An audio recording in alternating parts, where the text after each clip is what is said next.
Okay. Welcome to the Dancing Goats and another craft lesson on YouTube. And today we're going to learn how to use the Russian spindle. I make a compromised Russian spindle, and the compromise is the hook.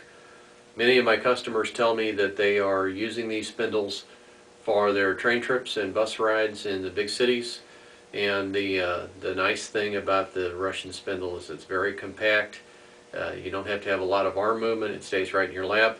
And although designed for sharp staples originally, most of my customers report to me that they're using these for long staple fibers, alpaca and wool. And the demonstration today will use hand combed Shetland.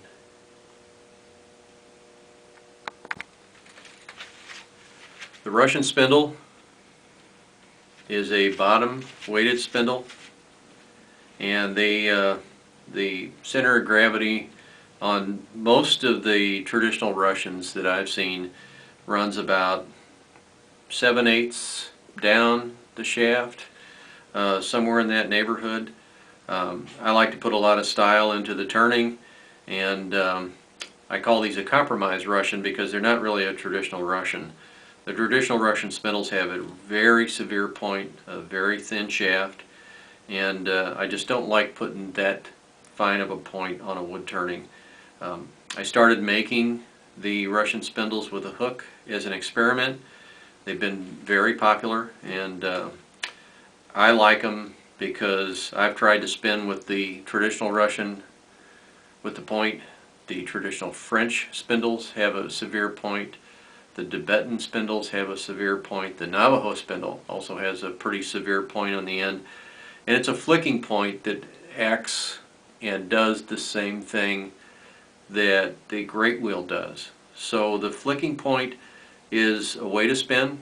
I find that that takes a lot of concentration, and a lot of my folks that buy spindles from me don't care for the concentration that that takes to do it in the traditional manner. So the hook lets me explore the tool form and the shapes and make a tool that's very easy to use. So as far as a traditional tool, it's not, but it's certainly inspired by the traditional tool forms and takes advantage of modern technologies. This has a tung oil finish that is heavily buffed after it's dry. And we're going to next make a leader and get started with some very nice Shetland roving that we got and cleaned up and has been hand carded and is ready to go. It has a very long staple. Cotton would have been what would have been originally spun on this Russian spindle, but we're gonna spin wool, just wool or alpaca, like most of my customers do. So I'm going to take a little bit of fluff and just not a whole bunch. Very easy to join this together as long as the staple is. And the thing that I really like about these hooks is I've seen everybody struggle with the Russian to get it started, and I'm going to turn this clockwise. So I think that's traditionally an S twist, and I'm just going to put a little bit of a fluff on the end of the Russian, on the end of the hook, and I'm going to draft some of that out. Nice long draft. This is very long staple Shetland, and I'm going to spin the Russian spindle. I've got a bowl, a walnut bowl in my lap that is a rustic bowl. It's turned from a section of driftwood that came out of the Mississippi River.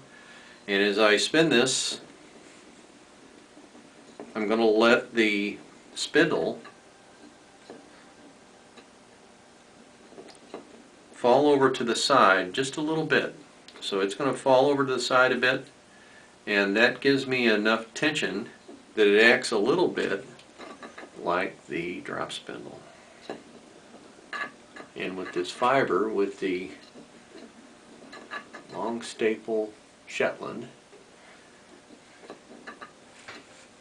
you can get by with that, where you can't get by with that with cotton. So I'm going to lay the fluff over my leg, and I'm going to pull the leader off of the hook. around one of the turning elements. I'm going to throw a clove hitch on here, and the clove hitch is a sailor's knot. It's a very handy knot that I like to use when spinning, and I'm going to cinch that and fix it. And after we get done winding this up, when we get down to the very end, it'll be very easy to take that clove hitch loose. So I'm going to wind on the little bit that we spun, and I'm going to come up to the hook.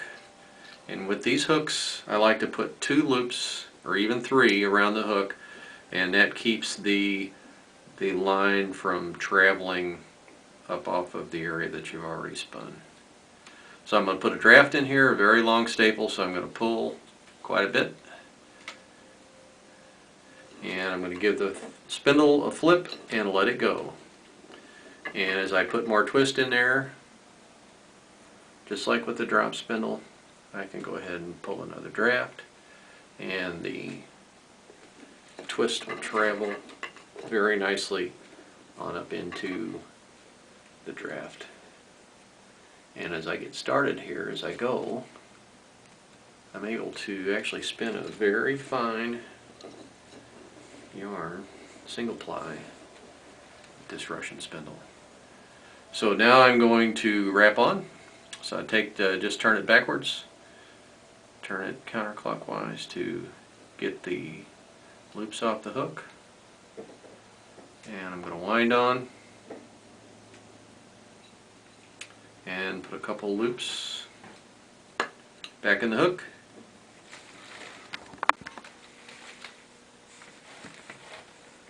For a lightweight and very portable spinning solution, the Russian spindle with some sort of a small bowl certainly seems to be a popular item and a versatile item, and is able to do a broad range of spinning activities.